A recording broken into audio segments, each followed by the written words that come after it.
Welcome, everybody. I'm David Slater. I'm the Executive Director of Clay County EDC. We're doing this with Brian Noller. He's the Director of the Northland Career Center. And we're going to just ask a couple questions. And as soon as the students start chiming in, we'll go to their questions because those are a whole lot better than mine. So anyway. Let me answer that. Oh, hey, I'm Brian Noller. David introduced me. If you're a student or a teacher on this session, it's a Zoom webinar, so you will not be, your camera or your microphone will not be live. You will ask questions and interact by typing in questions, and we have Jamie McSparron with us from North Kansas City School District to help facilitate those questions to everyone that's on. So if you have questions, ask them now, and then we will get through them after we ask a few of our own questions. So don't hesitate to do that. You have 4 industry professionals with you from the technician world. So, okay, welcome. Okay, so first question is going to be, what do you love about what you do? Riki, Donner, go ahead and start off. Hi, good morning. Thanks for having us. I'm in somewhat of a blended role. I actually work in the recruiting portion of the aviation company that we here in Kansas City. So I love being able to interact with the students to provide work opportunities for them and what opportunities they have in regards to the aviation industry. What about you, Brad?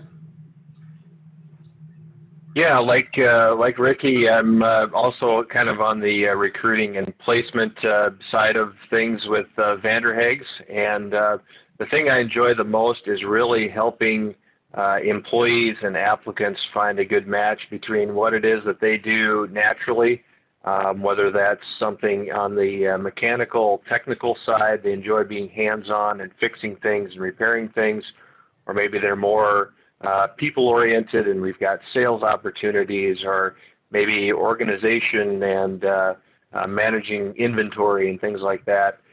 Just finding what it is that they enjoy doing, what they're really good at, and then matching that up with some opportunities that we have from a career standpoint. From our experience, that's where we really see the magic happen and some really awesome things start to happen for us from a business standpoint, but also for each individual employee in those situations. And that's what really gets me excited to get out of bed and come to work every day. What about you, Matheuw? I think a lot of it for me is just the, it's, you know, I came up through the, I guess you say, through the ranks there from starting out as a mechanic to, you know, now I'm a service manager. Just the variety of the different jobs and something, you know, something different every day. And also not only in the industry, you have the, you know, the, I guess the position to become, you know, office personnel, or you can be more of a hands-on person, just the flexibility of it. Also, you know, it's really fast paced. We're very busy. There's always something going on that's new, something challenging every day that you can, you know, you got to work through. It's definitely not a monotonous environment, I guess you could say. It's and you know, if you got a good group of guys around you, it's definitely can be a fun workplace as well. So very good. What about you, Riki McCray? Well, I'm a project manager here at ATS. We do heavy aircraft maintenance. So we get to take the aircraft apart, we inspect it, we repair everything that has an issue, and then we get to put that aircraft back together. And my favorite part of the job, and I've throughout my industry, and everyone who loves aviation shares my sentiment that watching an aircraft that you've tore completely apart, took engines out, took all the seats out, took everything out, put it back together, to watch that aircraft fly over the fence is a great feeling. What's your typical day like? Brad, let's start with you on that one. Yeah, I think Matheuw had mentioned at Vander Haag's, we do a wide variety of different things. So we're dealing with over-the-road heavy-duty trucks. So all the semis that you see on the highways, the interstates, we're touching those trucks in a number of different ways. We do salvage of used and wrecked semis. We also get into the service side that Mathew's very specialized in and knows much more about than what I do. but then we also get into part sales and in truck sales. So we're doing a lot of different things every day around trucks, and that means for a lot of variety in every single day. We're working on a number of different things every day, whether that's recruiting for different roles that we have open, providing training for our technicians, providing training for our leadership and for some up and coming employees that we've identified as high potential employees in our organization. And just, doing a lot of planning for the future. We currently have 8 locations at Vander Haag's. Just 7 years ago, we had 4. So there's been a lot of growth within our organization.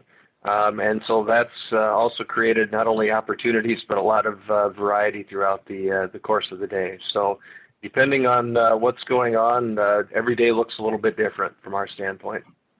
What about you, Matheuw? I think it's like he said, we have a lot of different areas that we deal with. Every day is definitely something different from the time a truck comes in. You never know what's going to show up. It could be something simple. It could be a major overhaul. A lot of it's dealing with customers. One day you might, be working on something that's electrical, trying to figure out some lights. The next, you might be getting in there, getting your hands dirty, pulling out some rear ends or transmissions or doing a clutch job, something like that, which is nice. It kind of breaks up, the workload a little bit and gives you something to look forward to every day, something that's a little more exciting. Currently, I've got Daryl here as well. He's our corporate trainer, whether it be learning new things every single day. That's something I even now kind of look forward to. Currently going through his class as well for myself to learn some new things and try and get ASE Master certified. That's one of the things that's kind of important as a personal goal. Just always something new to learn. The technology is constantly advancing, so there's always something new there that is kind of exciting in our industry. What about you, Riki McCray? So for a technician, his average day would be coming in, and usually we have some sort of brief touching on quality, safety, or new projects. Then they're going to get their work order and roll their toolbox out and jump right in, pulling an engine, changing landing gear. It's a very dynamic job. It's a very interesting job. And again, at the end of the day, to see that thing get tore completely apart and put back together, there's a lot of pride in our industry. Ricky Donner, you got a question? Here, similar to what Brad had spoke about, a lot of the items in my role is to partner with the technical side and provide this kind of soft skills that our individuals need to be well-rounded. With that, that would mean, having the career progression conversations, also setting up our leaders for success with the tools that they need in their toolbox to be able to have the conversations with their employees. So that's kind of more on the personal side. I know when I talk to, in new hires after their first couple months, it's always, they say that no day is the same, especially in the environment. There's no same duty that you're going to come in and have that day. Riki McCray can talk to, they're going through the aircraft, they're fixing it, and then they find another item that they need to repair. So they could be going down this path of the work that they're wanting to do, and it changes in a split second. And it kind of sounds like with Brad and your team, you guys are working on trucks, we're working on airplanes, but it's the same thing. It's trying to get that airplane or that truck fixed and getting back out to serve our communities. So there's a lot that goes into that. That's what our days look like. Yeah, all you participants, I don't want you being afraid of Jamie. She's not all that mean. So go ahead and ask questions. She'll release them.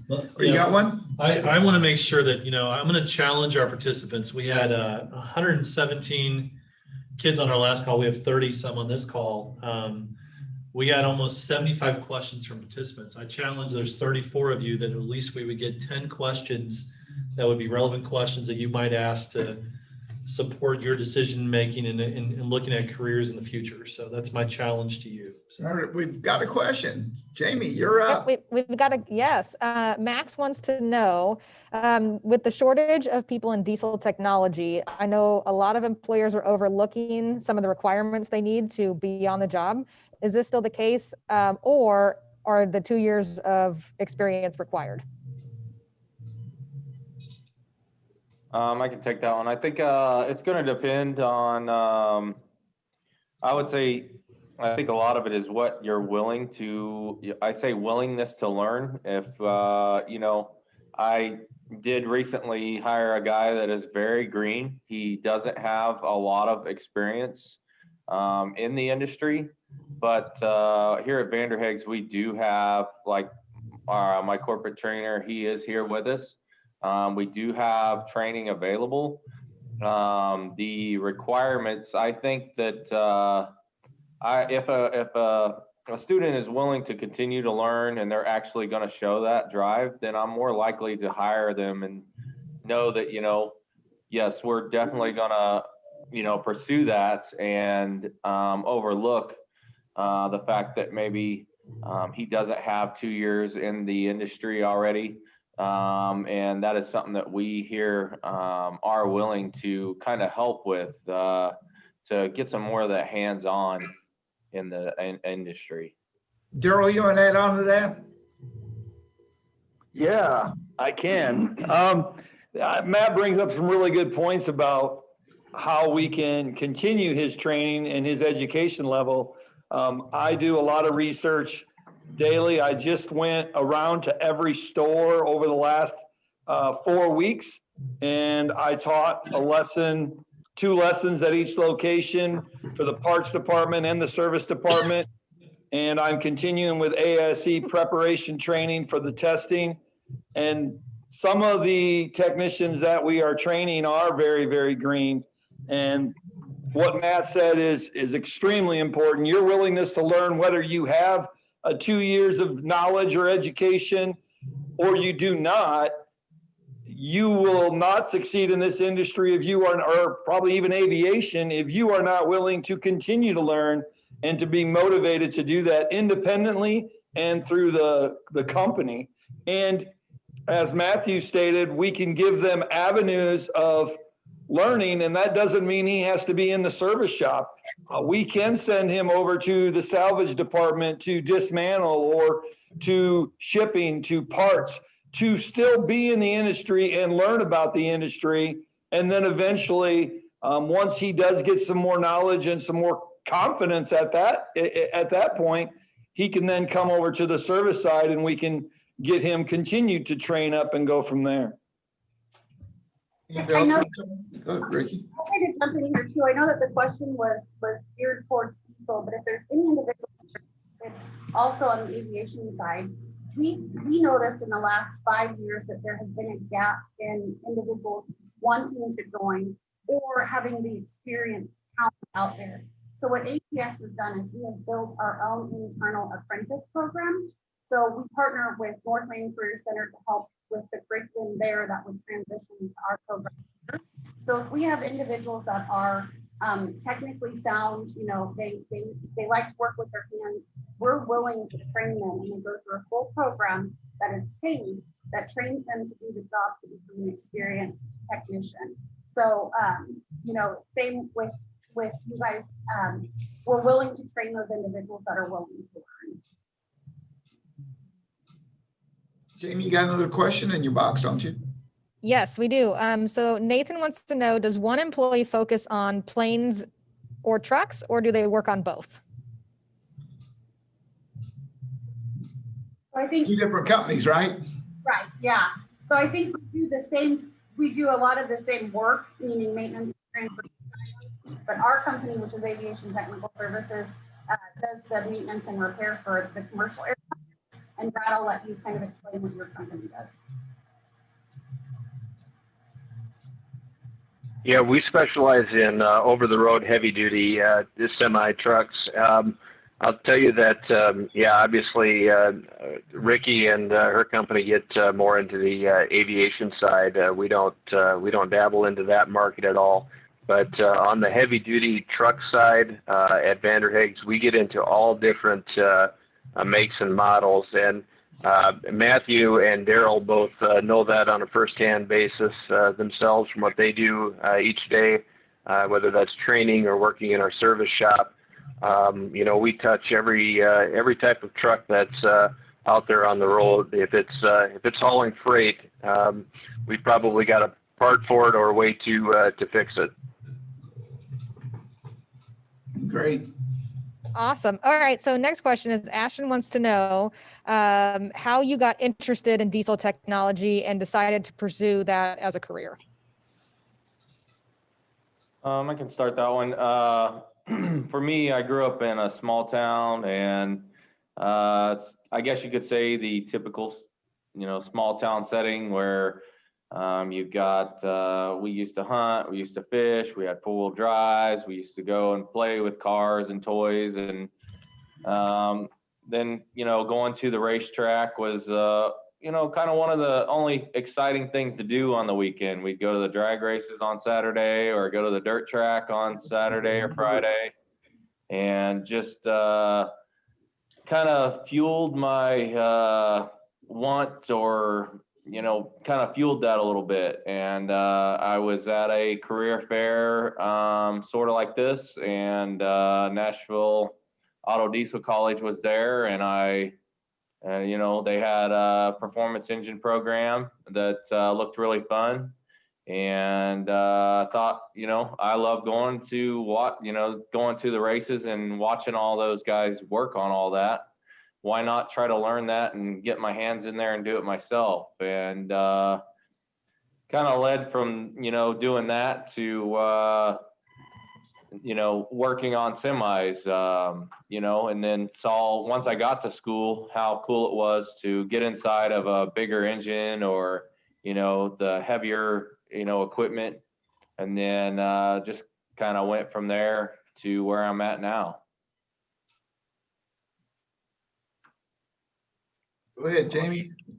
Or anybody else that want to add to that, go ahead. But Yeah, go, Daryl.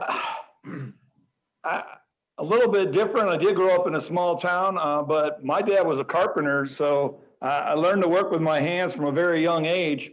Always had a passion for cars. I always thought I was going to be an automotive mechanic, to be honest.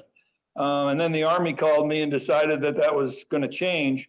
And I actually enlisted in the Army as a diesel mechanic, and it never left. That passion, that the noise, the sounds, everything about it just stuck in me. And when I got out, there was no issues about me getting a job based off my military experience. And that just took me places. From there, I then went and taught at Wyotech as a diesel mechanic instructor for 8.5 years. And while I was there, I on my own time, I got my degree as a diesel mechanic, and I never had it before.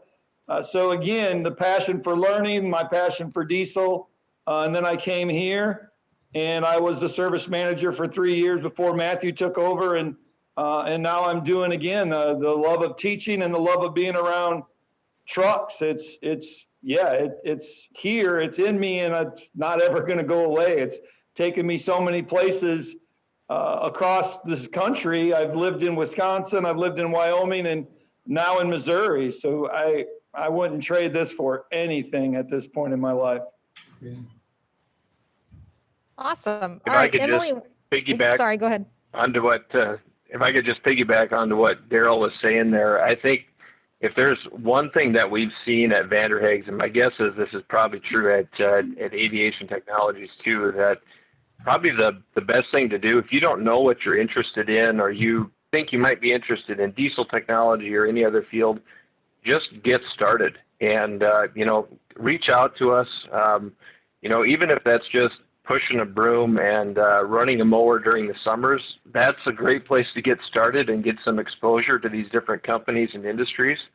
Just as an example of that, we literally had one of our summer help start with us about 10, 15 years ago. He was running a push mower and a weed whacker, And today he's running the entire location at our Sioux Falls, South Dakota store. So it's amazing once you get started, how if you're interested in something, one door opens up to another, as Daryl mentioned. If that's with, if that's 40 years with Vander Haag's or Aviation Technologies, hey, great. We're excited about that. We'll get you started tomorrow. But that could lead you from one company to another, but it's going to be a great career. And best thing to do is just reach out, get started, get hooked up with a good company, and see what opens up from there. Fantastic.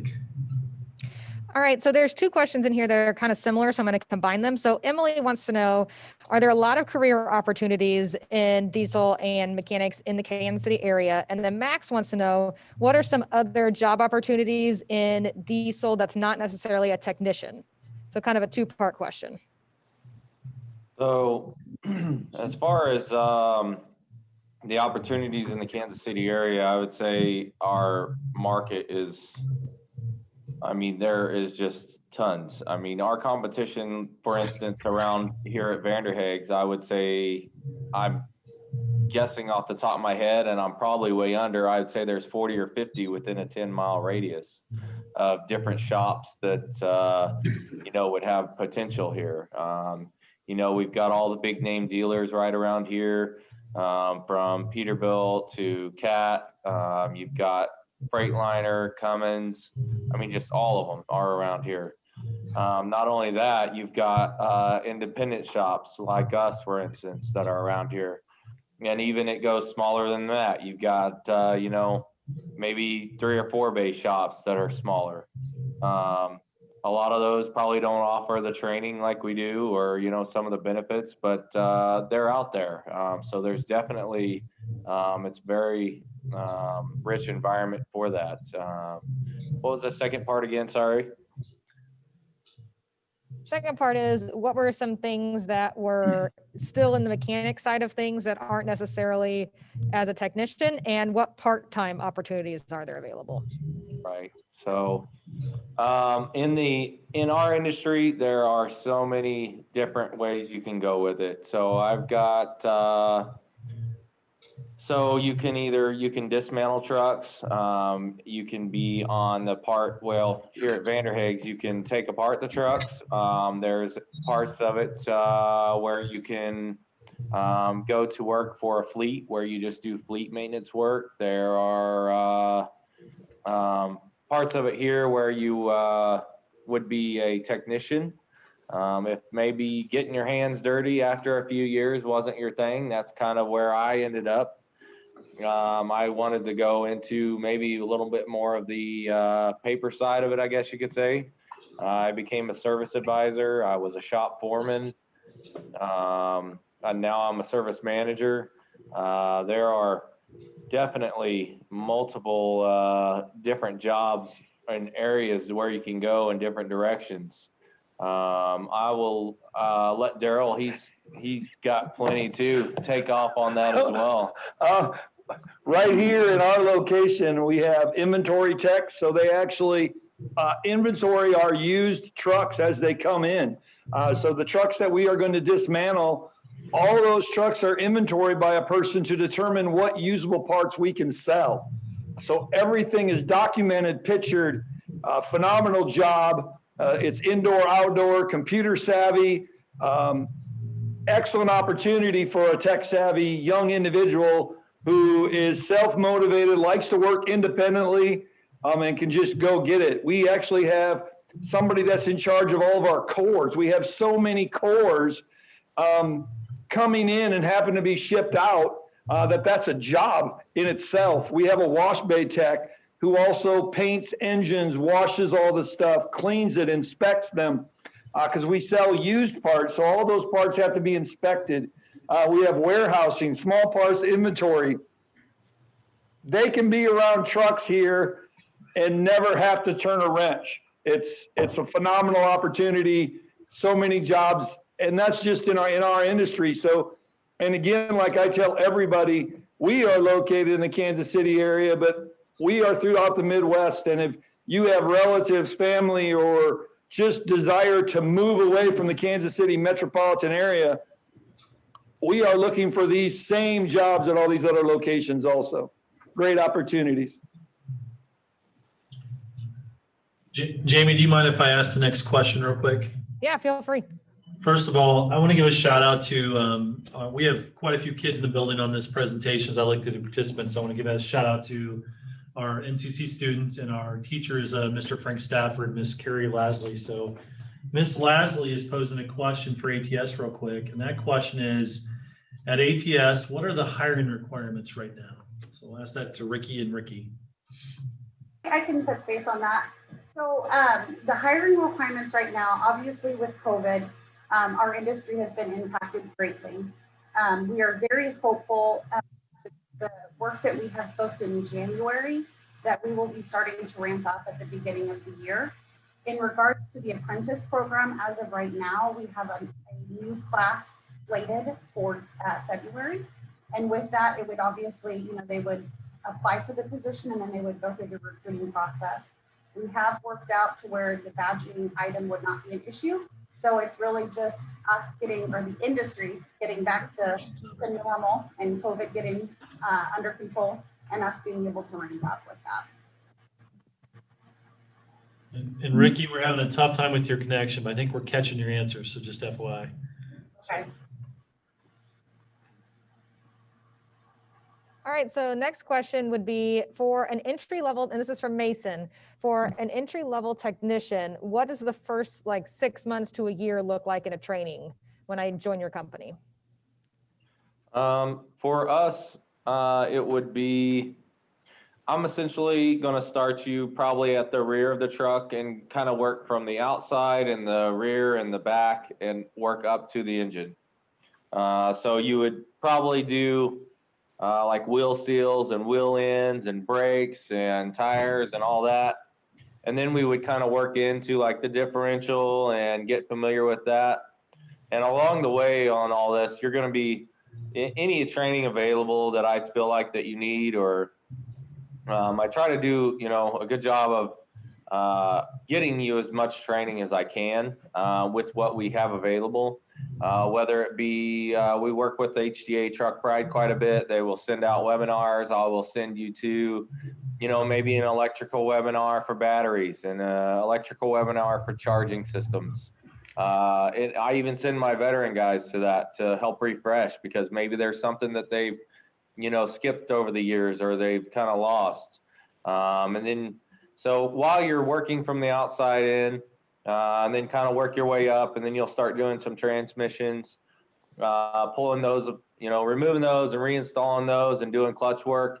And then eventually we'll work into electrical and some of the more technical stuff, and get into like the engine and more complicated stuff. But Okay. yeah. Riki McCray, what do you think? So what here at ATS, if you come in as an apprentice without experience, we actually have a book that you're given that talks about different tasks that you're going to be accomplishing throughout maintenance. So it kind of gives you a guided tour of what to expect as you go through your first 6 months. And that goes for different levels of apprentice. So after you finish that book, you get another book and you keep working. And this helps us track your experience and your proficiency with the work. And it works out really well. Very good. To add with that, I hope you guys can hear me. The one thing that here at ATS, an apprentice individual is partnered with a skilled, experienced mechanic. So they're learning on the job training with the booklet, but also partnered with an individual so that they're not left on their own. I always like to call it no mechanic left behind. So we're with a skilled individual as well. Right, you have something to add to that, or we? No, I think that that sounds very familiar with the way that we typically train our technicians, as well as Matheuw mentioned. Yeah, we'll usually pair you up with somebody right in the service shop. You know, obviously we've got a lot of resources available to help answer questions like Matheuw, Daryl, you know, the webinars and things like that. But when you've got a question right in the moment, you want to have somebody there, and we're fortunate to have a number of experienced technicians that can lend their expertise, especially right there in Kansas City. Very good. Jamie, you're up. What's going on? All right, so Naima wants to know, once you've taken a truck or a plane apart and put them back together, when you ride in one, do you have a newfound appreciation for that machine?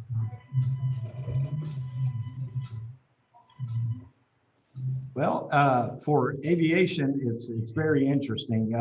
I actually went on vacation one time from Oklahoma to California. We flew out to Seattle and had a change. So on the trip to Santa Cruz and back on all four legs, I had worked on every single aircraft that I rode. So it's always interesting. And when you board an aircraft, if it was an aircraft that was a challenge, you never forget that tail number. And I've done that a few times as well.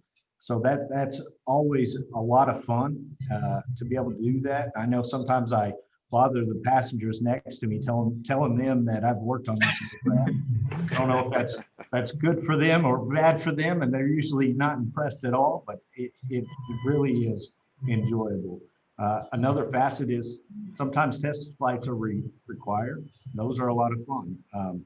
They can be tedious, but to be able to actually go and fly on an aircraft that you're testing out, a brand new system, never been on that aircraft, and see that work successfully, that's really rewarding.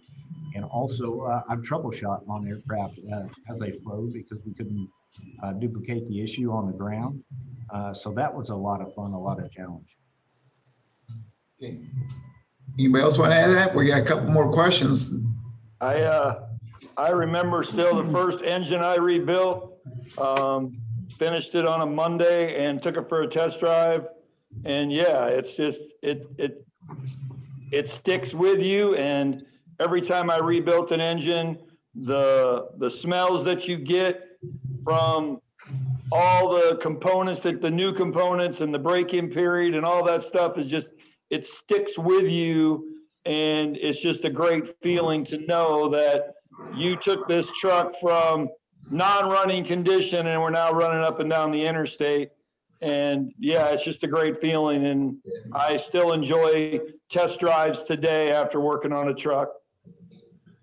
That's great. I think also a little bit to add to that too is you'll find yourself going down the highway next to a truck and just you'll be inspecting it as you drive down the highway, like he may need this done, or you can, you know, I'll be running behind a truck and I can tell that he's got white smoke blowing out the stack, and I'll be thinking to myself, I wonder if he's got a head gasket going or has he got an EGR cooler failure, you know, just kind of diagnosing as you're driving down the highway. And it's just there. It's not it's almost subconscious. I'll be riding with my wife and I'll hear something or see something. She's like, how do you know that? And I was like, well, this is all I've ever done. So. Hey, real quick, I'd like to ask a question. We have quite a few young ladies on our call here, our participant list. How do you encourage them in what has traditionally been more of a male field? What type of career opportunities are for them, and what would you say to encourage them to stay interested in this field? Yeah, go ahead. Yeah, sorry. Here at ATS, obviously our employees are our biggest asset. I have worked in different aviation industries, or not industries, but aviation companies. And when I look here at ATS, there are far more women here than I've seen in previous companies. I hope that they have, you know, the safe and respectful workplace that we're looking for. I think what that is, and Riki, you can talk to this too, is we're not treated any different as women here. You know, we're all part of the same team. We all have our differences, but we come together to be a good, respectful work team. And we all have the same opportunities that everyone else has. So I think it's just that you come who you are and you get to do what you want to do. So that's kind of where we're at with ours. I don't know if you have any additional items to cover for here. Yeah, we actually have strong team members. We have a team member on the weekend that comes to mind, and she's a very strong technician. She definitely has a growth potential, and it takes leadership roles currently, is able to work with our different departments. And it's really, if you're a strong technician, good communication skills and good with your hands, it remains the same whether you're male or female. What about it from a Vander Haag standpoint, real quick? I would say here, I would encourage it. I know it's the thing, you know, it goes back to when we're kids. boys versus girls. I would love to see some girls get out here and try to challenge these guys. Get out there. Don't be afraid. I would, if I had a female that came aboard, I would, treat her just the same. And I would love to see her excel. And we don't have any currently technicians.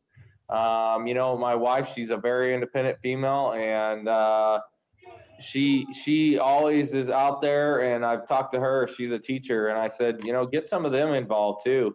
I would love to see more females out there, just to even challenge some of the guys and to, give them a hard time. Go for it. I don't see a reason why you shouldn't. I think a lot of places are going to treat you that way.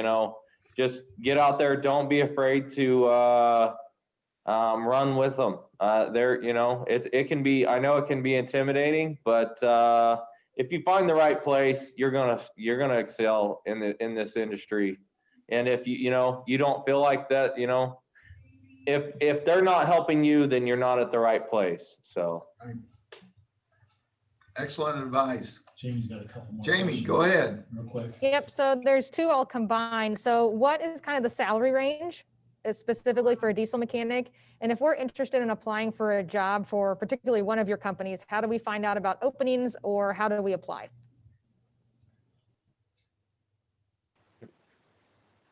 For the diesel mechanics, there's a pretty wide range as far as hourly rate goes.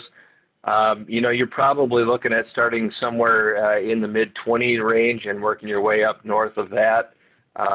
Certainly you get a few years of experience under your belt and get ASE certifications that we help provide. You're north of $30 an hour. And into that 35 range pretty quickly, especially in the Kansas City market there. So if you do the math on, we run 47.5 hours per week. That's a pretty good income at the end of the year. I'll tell you, I went to a 4-year school and graduated with a 4-year degree, and I made a heck of a lot less than that coming out of college. So. You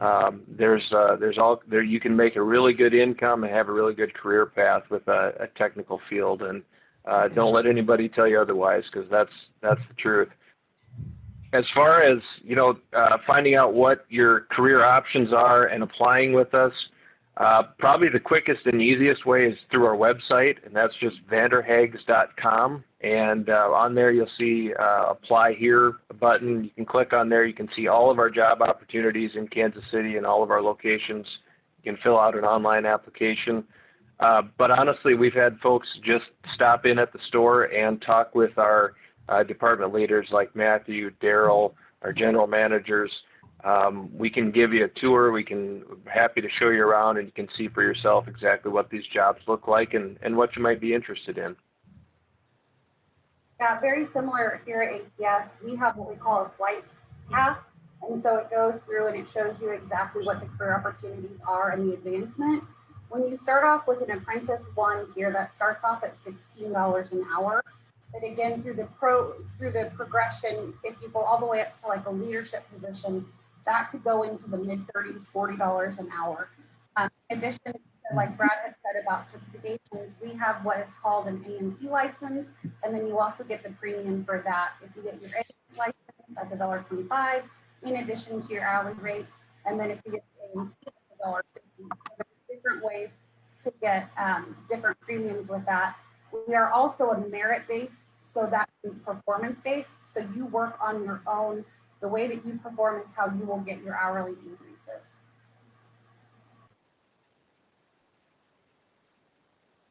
Okay, I think I sent a response to one of the questions, Jamie, and then we had 2 questions that we're not going to be able to get to. We have Nathan and Clark.